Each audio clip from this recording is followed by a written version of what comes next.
তো গাইস আমি আজকে চলে গিয়েছিলাম আমাদের পুকুরে মাছ ধরতে। মাছ ধরতে গিয়ে এরকমভাবে আমাদের সঙ্গে আমরা ভাবতে পারিনি, চলো তোমাদের সঙ্গে শেয়ার করা যাক। তো গাইস আজকে বাড়িতে বসে বসে আজকে রিলস দেখছিলাম, আর হঠাৎ আমার একটা দাদা ফোন করলো। হ্যালো, আমি যাবো না, তুমি যাও।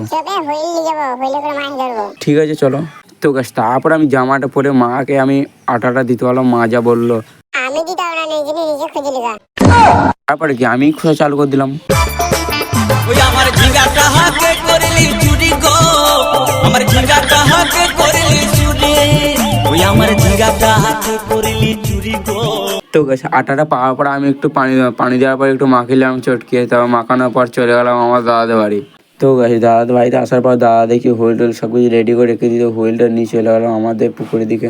তো আমরা এখন মাঠ দিয়ে হাঁটতে হাঁটতে বেরিয়ে পড়লাম আমাদের পুকুরের দিকে। তো বেরোনো কিছুক্ষণ পরেই চলে এলো আমাদের পুকুরে।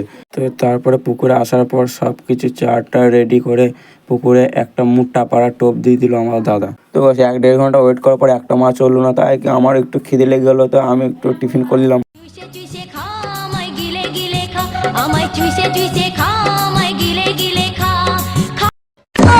তো হঠাৎ করে দেখলাম একটা সাপে মাছ ধরে, মাছটাকে ছাড়ানোর পর তারপরে এবার আমি চলে গেলাম বাড়ি। তো আজকে ছোট্ট মিনি ব্লগটা এডি শেষ করলাম। ভালো লাগে লাইক কমেন্ট শেয়ার করো।